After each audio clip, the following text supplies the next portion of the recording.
ನಮಸ್ಕಾರ. ನಾನು Vaibhavi Gopashetti, Vardhan fertility laparoscopy women's ಕೇರ್ನ ಸಿಇಒ ಹಾಗೂ ಕೌನ್ಸಿಲರ್. ಇವತ್ತಿನ ವಿಷಯ, ನಮ್ಮಲ್ಲಿ ಮಕ್ಕಳಿಲ್ಲದ ದಂಪತಿಗಳು ತುಂಬ ಜನನ ನಾವು ನೋಡಿದ್ದೀವಿ. ಅವರಲ್ಲಿ ಬಾಂಧವ್ಯ ಹೇಗಿರಬೇಕು ಅನ್ನೋದ್ರ ಬಗ್ಗೆ ನಾನು ಕೆಲವೊಂದು ಕಿವಿ ಮಾತುಗಳನ್ನ ಹೇಳಲಿಕ್ಕೆ ಇಷ್ಟಪಡ್ತೀನಿ.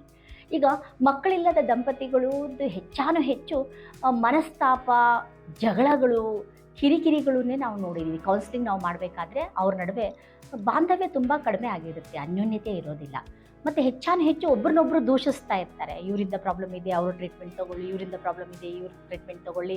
ಅಥವಾ ಒಬ್ರಿಗೊಬ್ರು ನನಗೆ ಕೇಳೋದೇ ಇಲ್ಲ, ಮಾತೇ ಕೇಳೋದಿಲ್ಲ, ಹಾಗೆ ಹೀಗೆ ಏನೋ ಒಂದು ಪ್ರಾಬ್ಲಮ್ಸ್ ಇಟ್ಕೊಂಡು ಅವರಲ್ಲಿ ಈ ಬಾಂಧವ್ಯನ ಆಗಿರ್ಬೋದು, ಅನ್ಯೋನ್ಯತೆ ಆಗಿರ್ಬೋದು, ಸಪೋರ್ಟ್ ಆಗಿರೋದು ತುಂಬ ಕಡಿಮೆ ಇರೋದನ್ನು ನೋಡಿದ್ದೀವಿ.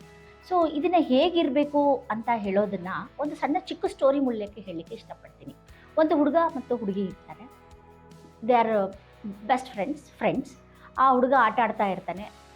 ಆ ಹುಡುಗ ಆಟ ಆಡ್ತಾ ಇರಬೇಕಾದ್ರೆ ಚಿಕ್ಕ ಹುಡುಗ ಕಲರ್ಫುಲ್ ಪೆಬಲ್ಸ್ ಎಲ್ಲ ಇರುತ್ತೆ. ಆಟ ಆಡ್ತಾ ಇದ್ದರೆ ಆ ಹುಡುಗಿ ಹತ್ರ ಒಂದು ಸ್ವೀಟ್ ಬಾಕ್ಸ್ ಇರುತ್ತೆ, ಡಿಫ್ರೆಂಟ್ ಸ್ವೀಟ್ಸ್.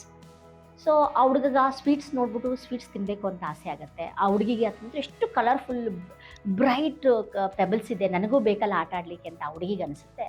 ಸೊ ಆ ಹುಡುಗ ಬಂದು ಹೇಳ್ತಾನೆ ಹುಡುಗಿಗೆ, ನನಗೆ ನೀನು ಸ್ವೀಟ್ ಕೊಡು, ನಾನು ನಿನಗೆ ಪೆಬಲ್ಸ್ ಕೊಡ್ತೀನಿ ಅಂತ. ಹುಡುಗಿ ಓಕೆ ಫೈನ್, ಅವಳಿಗೂ ಅದೇ ಬೇಕಾಗಿರುತ್ತೆ, ನನಗೆ ಆಟ ಆಡಲಿಕ್ಕೆ ಕಲರ್ಫುಲ್ ಪೆಬಲ್ಸ್ ಸಿಗುತ್ತೆ ಅಂತ. ಅವ್ನು ಹೇಳ್ತಾನೆ, ನನಗೆ ಬೆಸ್ಟ್ ಪೆಬಲ್ಸ್ ಕೊಡ್ತೀನಿ, ದೊಡ್ಡ ಪೆಬಲ್ಸ್ ಕಲರ್ಫುಲ್ ಇರೋದು ನಿನ್ಗೆ ಕೊಡ್ತೀನಿ, ಚೆನ್ನಾಗಿರೋದು ಫಸ್ಟ್ ತೆಗೆದುಕೊಡ್ತೀನಿ, ಹಾಗೆ ನನಗೆ ನೀನು ಸ್ವೀಟ್ ಚೆನ್ನಾಗಿರೋದು ನನಗೆ ಕೊಡಬೇಕು ಅಂದರೆ ಸರಿ ಅಂತ ಹೇಳಿಬಿಟ್ಟು ಆ ಹುಡುಗಿ ಅದರಲ್ಲಿ ಆ ಸ್ವೀಟ್ ಬಾಕ್ಸಲ್ಲಿ ಒಳ್ಳೆ ಸ್ವೀಟ್ ಇರೋದು, ಟೇಸ್ಟ್ ಇರೋ ಸ್ವೀಟ್ ಎತ್ತಿ ಎಲ್ಲ ಹುಡುಗರಿಗೆ ಕೊಡ್ತಾನೆ. ಆ ಹುಡುಗ ಏನು ಮಾಡ್ತಾನೆ ಅಂತಂದರೆ, ಆ ಪೆಬಲ್ಸ್ ಕೊಡಬೇಕಾದಾಗ ಒಳ್ಳೆ ಪೆಬಲ್ಸು, ಬ್ರೈಟ್ ಇರೋದು, ದೊಡ್ಡ ಪೆಬಲ್ಸ್ನ ತಾನು ಇಟ್ಕೊಂಡು ನಾರ್ಮಲ್ ಪೆಬಲ್ಸ್ನ ಆ ಹುಡುಗಿಗೆ ಕೊಡ್ತಾನೆ. ಆ ಹುಡುಗಿಗೆ ಗೊತ್ತಿರೋಲ್ಲ. So the end of the day ಹೋಗಿ ಅವರು ಮಲಗಿದಾಗ ಆ ಹುಡುಗಗೊಂದು ನಿದ್ದೆ ಬರೋಲ್ಲ. ಯಾಕೆ ನಿದ್ದೆ ಬರಲ್ಲ? ಅವ್ರಿಗೆ ಏನನ್ಸುತ್ತೆ ಅಂದರೆ, ನಾನು ಹೇಗೆ ಈ ಚೆನ್ನಾಗಿರೋ ಪೆಬಲ್ಸ್ನ ಇಟ್ಕೊಂಡಿದ್ದೀನೋ ಅದೇ ರೀತಿ ಅವಳು ಕೂಡ ಒಳ್ಳೆ ಸ್ವೀಟ್ನ ಬಚ್ಚಿಟ್ಕೊಂಡಿರ್ಬೋದಲ್ಲ ಅಂತ ಅಂದ್ಕೊಂಡು ನಿದ್ದೆ ಬರಲ್ಲ. ಅದೇ ಹುಡುಗಿ, ಚಿಕ್ಕ ಹುಡುಗಿ ಆರಾಮಾಗಿ ಹ್ಯಾಪಿಯಾಗಿ ನಂಗೆ ಪೆಬಲ್ಸ್ ಸಿಕ್ಕಿದೆ ಕಲರ್ಫುಲ್ ಅಂತ ಬಂದ್ಕೊಂಡಿರ್ತಾರೆ. ಸೊ ಇದರಿಂದ ನಮ್ಗೆ ಏನು ಅರ್ಥ ಆಗುತ್ತೆ ಅಂದರೆ, ನಾವು ಸಂಬಂಧದಲ್ಲಿ ಕೊಡಬೇಕಾಗಿರೋದು ದಿ ಬೆಸ್ಟ್ ಕೊಡಬೇಕು. ರಿಲೇಷನ್ಶಿಪ್ಪಲ್ಲಿ ನೀವು 100% ಇರಬೇಕು. ನೀವು ಎಲ್ಲೋ ಒಂದಲ್ಲಿ 1%, 2% ನೀವಾಗಿರೋದಿಲ್ಲ, ಎಲ್ಲೋ ಒಂದು ಸುಳ್ಳು ಮಾಡ್ತೀರಾ ಅಂತಂದರೆ ಡೆಫಿನೆಟ್ಲಿ ಆ ಸಂಬಂಧದಲ್ಲಿ ತಳಪಾಯ ಅಥವಾ ಬುನಾದಿ ಇರೋದೇ ಇಲ್ಲ.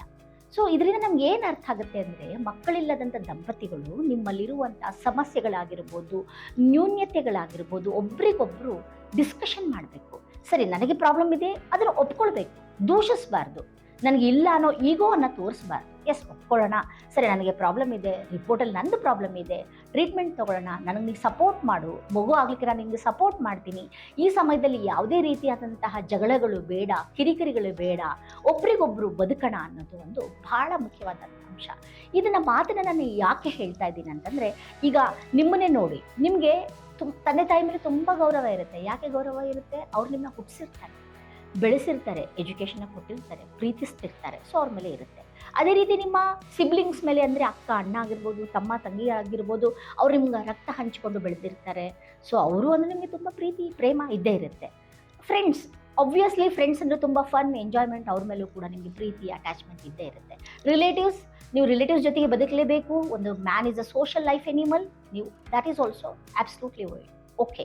But when it comes to the husband and wife, why not relationship? ಯಾಕೆ ಅಂದರೆ ಅವರು ಜೊತೆಗೆ ಮೊದಲಿಂದ ಬೆಳೆದಿರೋದಿಲ್ಲ, ಒಂದು ಸಂಬಂಧದಲ್ಲಿ ಗಂಡ ಹೆಂಡತಿಯಾಗಿ ಇರ್ತಾರೆ. ಸೊ ಯಾಕೆ ಅವ್ರನ್ನ ಗ್ರಾಂಟೆಡ್ ಆಗಿ ತೊಗೊಳ್ತೀರಾ ಅಥವಾ ಏನು ಸಮಸ್ಯೆ ಇರುತ್ತೆ ಗೊತ್ತಾಗಲ್ಲ. ಒಂದು ಪಾರ್ಟ್ನರಿಗೆ ಪಾರ್ಟ್ನರ್ಶಿಪ್ ಬೇಕು ವಿನಃ ಹೆಂಡತಿ ಗಂಡ ಅನ್ನೋದಲ್ಲ. ಸೊ ಗಂಡ ಹೆಂಡತಿ ಅನ್ನೋದು ಒಂದು ಡಿಫ್ರೆನ್ಸ್ ಬಂದಾಗ ಸಮಸ್ಯೆಗಳಿಗೆ ಪರಿಹಾರ ಆಗೋದೇ ಇಲ್ಲ. ಗಂಡ ಹೆಂಡತಿ ನಾವಿಬ್ಬರು ಪಾರ್ಟ್ನರ್ಸ್ ಅಂತ ಹೇಳ್ತಾರೆ ನೋಡಿ. ಪಾರ್ಟ್ನರ್ಸ್ ಅಂದರೆ ಜೀವನದಲ್ಲಿ ಸಮಸ್ಯೆ ಬರಲಿ, ದುಃಖ ಬರಲಿ, ಅಪ್ ಬರಲಿ, ಡೌನ್ ಬರಲಿ, ಎಲ್ಲನೂ ನಾವು ಒಟ್ಟಿಗೆ ಶೇರ್ ಆಗಿ ಈಕ್ವಲ್ ಆಗಿ ಹಂಚ್ಕೊಂಡು ಹೋಗೋದನ್ನೇ ಒಂದು ಪಾರ್ಟ್ನರ್ಶಿಪ್ ಅಂತ ನಾವು ಹೇಳ್ತೀವಿ. ಸೊ ಇದನ್ನು ನಾನು ಬಹಳಷ್ಟು ದಂಪತಿಗಳಲ್ಲಿ ಗಮನಿಸಿರೋದ್ರಿಂದ ಈ ಅಂಶನ ಹೇಳಬೇಕಾಗಿದೆ. ಇಂಥ ಸಮಸ್ಯೆಗಳಿದ್ದಲ್ಲಿ ನೀವು ವರ್ಧಾನ್ ಫರ್ಟಿಲಿಟಿಗೆ, ಲ್ಯಾಪ್ರೋಸ್ಕೋಪಿ ವುಮೆನ್ಸ್ ಕೇರ್ಗೆ ಭೇಟಿ ನೀಡಿ ಒಂದ್ಸಲ ಸಮಾಲೋಚನೆ ತಗೊಳ್ದುಕೊಳ್ಳಿ. ಸೊ ನಿಮ್ಮ ಸಂಬಂಧ ಚೆನ್ನಾಗಾಗ್ಬಿಟ್ಟು ಮಕ್ಕಳು ಆದಷ್ಟು ಬೇಗ ಮಾಡ್ಕೊಳ್ಳಿಕ್ಕೆ ಈ ಭದ್ರ ಬುನಾದಿ ಆಗಲಿ ಅಂತ ಈ ಸಮಯದಲ್ಲಿ ಹೇಳಲಿಕ್ಕೆ ಇಷ್ಟಪಡ್ತೀನಿ.